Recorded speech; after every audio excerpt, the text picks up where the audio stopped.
USA sebagai anak kola, saya anggap berjaya bukan kerana kaya, pandai. Salah satu bapa seperti dibaca dalam video, bagaimana dengan lain-lain faktor. Okay. Berjaya ke saya? Saya tak tahulah, tapi cuma saya rasa sedang dengan hidup saya lah. Dan saya suka untuk sentiasa berkongsi lah. Kita bersentiasa berusaha. Orang kola ni kena usaha lagi kuat lah. Sebab apa kena usaha lagi kuat? Sebab kita tak macam dulu lah, sekarang dah lain lah. Kalau dulu, kita ni nak dapat akses, saya nak banding dengan isteri saya dengan isteri saya jauh gila macam ni. Isteri saya dia dibesarkan di Kuala Lumpur. Walaupun dia lahir dekat Jitra, alamat IC tu kampung belakang masjid. Kampung masjid tu kan, dekat dengan apa dia atas kampung masjid lah kat Jitra. So dia punya alamat dia macam tu, tapi dia dibesarkan di Kuala Lumpur. Jauh macam pendidikan dia dengan saya tu jauh gila. Saya darjah 1 baru masuk sekolah. Baru belajar ABC. Darjah 1. Darjah 1 baru belajar ABC coy. ABC baru jumpa.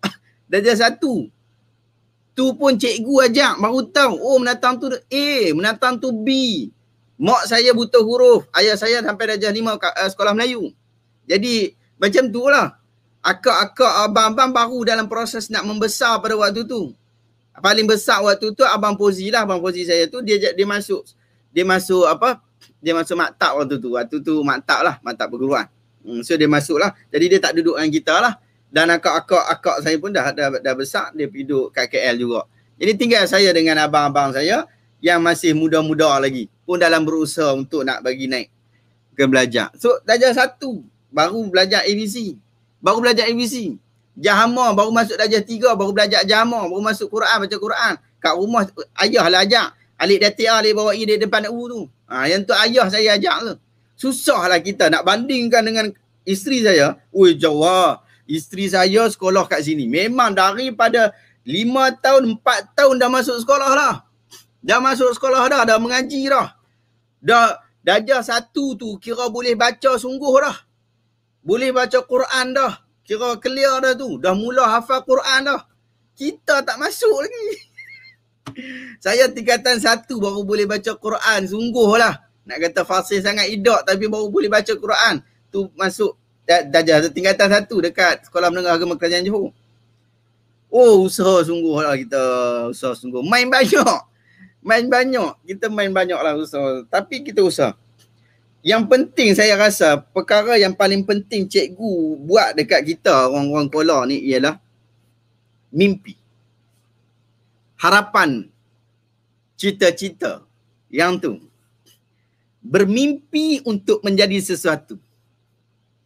Satu negara yang tidak berjaya memberikan peluang rakyatnya bermimpi, negara itu sangat bermasalah. Ingat, saya ulang sekali lagi. Satu negara yang tidak berjaya memberikan rakyatnya peluang untuk bermimpi, negara itu bermasalah. Kita sekarang risau. Negara kita yang ada hari ini hampir-hampir merosakkan mimpi anak-anak kita akan datang. Hampir-hampir merosakkan mimpinya. Sekolah tak boleh. Yang ni macam dalam keadaan perang. Bila orang perang, anak-anak tak ada fikir apa dah. Kita makan tak hari ni ayah? Kita boleh makan lagi tak hari ni? Dia fikir yang tu. Dia tidak ada ambitious. Tak too ambitious. Tidak terlalu bercita-cita. Sedangkan mimpi bagi orang budak-budak itu satu perkara yang bagus. Saya ingat di sekolah dulu, cikgu selalu dulu. Waktu saya sekolah rendah dulu. Di sekolah kebangsaan Kelibang, Langkawi. Darjah 1, darjah 2 sekolah kebangsaan Kuala Perlis, darjah 3 sampai darjah 6 di sekolah kebangsaan Sebarang Amai. Cikgu di mana sekolah tu semua, cikgu suka bagi kertas kosong. Dan cikgu suka, saya tak tahu waktu tu KBKK kot, tak. Sekarang kan dah apa dia kebat, Kemahiran Berfikir Aras Tinggi. Di zaman tu tak, KBKK tak silap saya kan. Waktu tu dia orang suka bagi kertas. Dan cikgu suka suruh kita lukis. Bukan subjek lukisan saja. Subjek-subjek lain pun. Cikgu suka bagi kita kertas dan melukis. Saya tak tahu apa silibus waktu tu, saya tak tahulah. Saya bagi tahu apa yang saya hadapi sajalah. Lukis. Dan cita-cita pada waktu ketika itu adalah milenium. Waktu tu milenium. Tahun 2000, tahun 2020. Waktu tu 2020 lah kot. Dah masuk ke belum Tapi cuma wawasan 2020. Waktu tu bila orang tanya, bila cikgu kata, okey lukis apa yang awak nampak pada 2020. Kita pun lukislah robot. Kita pakai baju boleh terbang, kereta pun boleh terbang. Itu walaupun tak berjadi macam tu pada zaman sekarang 2021 dah, tak jadi macam tu. Tapi percayalah, banyak perkara yang kita mimpi dulu, hampir-hampir yang menjadi kenyataan pada waktu ni. Hampir-hampir. Sebab apa? Sebab kita pernah bermimpi. Kita pernah mempunyai impian. Kita pernah ada cita-cita, mimpi. Mimpi, gambaran. Masuk sekolah menengah, ada antologi cerpen. Saya ingat. Antologi cerpen tingkatan 1, tingkatan 2. Tak ingat. Berkaitan tentang mak jenin moden. Mak jenin moden. Kita biasa dengar cerita tentang mak jenin. Dia naik pokok, dia teringin nak jadi ni, nak jadi ni, jadi ni. Lala kali dia jatuh pokok, mati mampui. Itu biasa kita dengar. Cerita rekayasa orang Melayu.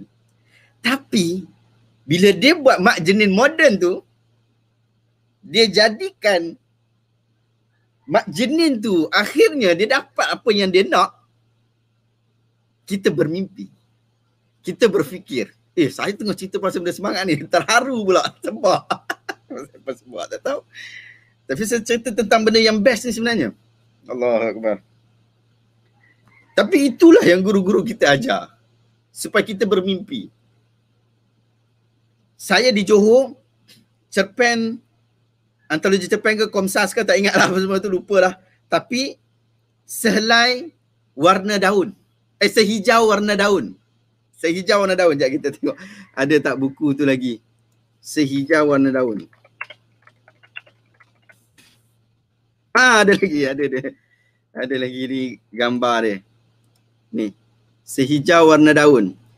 Ini silibus kami di Johor lah. Di Sekolah Menengah Agama Kerajaan Johor. Ni buku. Tingkatan 1. Tingkatan 1. Sehijau warna daun. Ada lagi ni, boleh beli. Sehijau warna daun. Dia cerita pasal apa, Sehijau warna daun ni? Dia cerita berkaitan tentang seorang budak yang miskin. Seorang budak yang tak ada apa-apa. Mak dia pun miskin, dia pun miskin. Ayah dia tak ada lah kot. Tapi dia miskin. Bila sampai hari guru, orang bagi macam-macam. Tapi budak miskin ni bagi apa? Dia bagi pucuk paku yang ada dekat rumah dia. Allahuakbar. Ini mungkin orang lain cerita, ataupun orang yang membaca Sehijau warna daun ni biasa-biasa saja. Tapi saya yang duduk di Kuala, orang Kuala, kami hadapi benda tu. Bila hari cikgu, hari guru, pening kepala kami. Minta dekat mak tolonglah beli apa-apa ni, nak hari raya cikgu ni, nak bagi kat cikgu yang saya suka tu. Dulu saya gemar dengan teacher Rashidah. Laki dia Cikgu Roslan. Cikgu bahasa Melayu. Garang. Besar badan dia. Teacher Rashidah, cikgu bahasa Inggeris. Ya Allah, dia pun laki bini. Allah, hebat sungguh lah. Saya ingat waktu tingkatan 1 saya pergi balik sekolah Sebang Ramai tu, dia peluk saya kan waktu kecil lah. Dia peluk saya kan semua. Allah hebat. Teacher Rashidah. Kan? Saya teringin nak bagi dekat Teacher Rashidah apa dia hadiah. Saya tak pernah bagi hadiah kat cikgu-cikgu. Tapi saya nak bagi hadiah kat Teacher Rashidah. Darjah 5, darjah 6 macam tu. Orang lain bagi macam-macam ni. Pen mahal lah. Gelas. Gelas waktu tu mahal lah kan. Merchandise yang biasa bagi kat cikgu kan. Gelas macam. Saya macam kebanyakan sebahagian kawan-kawan saya yang tak ada duit juga. Pergi beli sabun Lux. Orang lain beli sabun Lux. Saya tak beli sabun Lux lah. Saya sebab mak saya waktu tu buat kedai runcit kecil kat rumah lah. Kat rumah tu ada, dia ambil satu space tu, dia kira dia buka kedai lah kat situ. Ada sabun Lux, aku pergi rembat sabun Lux mak aku. Aduh. Ambil sabun Lux tu, bungkus dengan apa? Dengan kertas surat khabar. Lepas tu dah bungkus tu, yo-nya nak pergi bagi kat cikgu lah.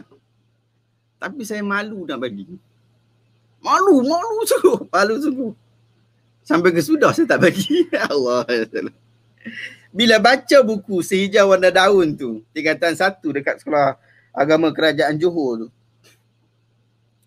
ia menceritakan juga tentang diri kita dulu-dulu. Susah. Jadi benda-benda macam tu akhirnya dia dapat memberikan semangat kepada kita untuk terus berjuang. Bahkan saya terima kasih banyak-banyak kepada guru-guru saya sama ada di sekolah rendah, sekolah menengah, di universiti dan sampai ke hari ini. Memberikan semangat sungguh-sungguh. Saya orang Kola, orang kampung sungguh. Pergi ke Johor, duit tak ada apa semua, bukan orang kaya tapi duduk dikelilingi oleh orang-orang kaya. Agak sukar, tetapi guru-guru saya bantu banyak. Guru-guru bantu sangat banyak. Tingkatan 3 dia orang buat belajar cepat tu kan. Orang lain semua kena bayar. Saya cikgu-cikgu yang bayar. Cikgu 2-3 orang kumpul duit untuk bayar saya punya yuran. Saya punya yuran tu lah dia program tu. Program tu saya bagi tahu dekat cikgu, saya minta maaf cikgu, saya tak ada duit, saya tak boleh hadir. Saya memang teringin nak hadir tapi saya tak ada duit. Cikgu kata awak hadir juga, datang. Saya pun datang lah. Ingat ke datang apa kan? Memang datang lah. Rupa-rupa je saya datang tu memang saya tak bayar. Orang lain semua bayar. Cikgu bayar kan. Dan waktu ambil kehadiran tu, nama saya ada kat situ tak bayar lagi. Kan? Cikgu kata dekat orang yang jaga tu, dia kata tak apa. Ni saya bayar. Allah ya salam. Macam tu jugalah. Banyaklah kisah ni. Cikgu-cikgu bantu ni banyak lah. Cikgu MT Sairi saya ingat sampai sekarang yang bantu saya. Cikgu Nora yang bantu saya taja masuk tingkatan 4, tingkatan 5 saya ambil kuliah sains. Saya ambil pengkhususan sains tulen. Kita ambil semua 11 subjek. Jadi kimia, biofizik, ada subjek-subjek kimia, biofizik yang perlukan kepada dia panggil dulu dia ada macam speed macam tu lah kan. Belajar cepat dapat lah kan. Dia orang taja saya juga. Waktu dia orang kecil hati dengan saya bila saya cakap kurang ajar sikit dia orang, saya ni nakal sikit. Kurang ajar sikit kat dia orang. So dia orang kecil hati dengan saya. Terima kasih banyak. Guru-guru ni, mereka ni selain dia ajar kita benda yang ada dalam teks, dia ajar kita tentang kehidupan. Sebab tu kita kena pergi sekolah. Sebab tu kita kesian anak-anak kita tak boleh pergi sekolah. Bukan sebab kita tak mampu untuk ajar dia. Itu pun satu hal juga. Tapi disebabkan ada banyak perkara yang ada di sekolah yang tidak ada di rumah. Dan itu ada pada guru-guru. Moga Allah Ta'ala berkati guru-guru kita. Allahumma amin.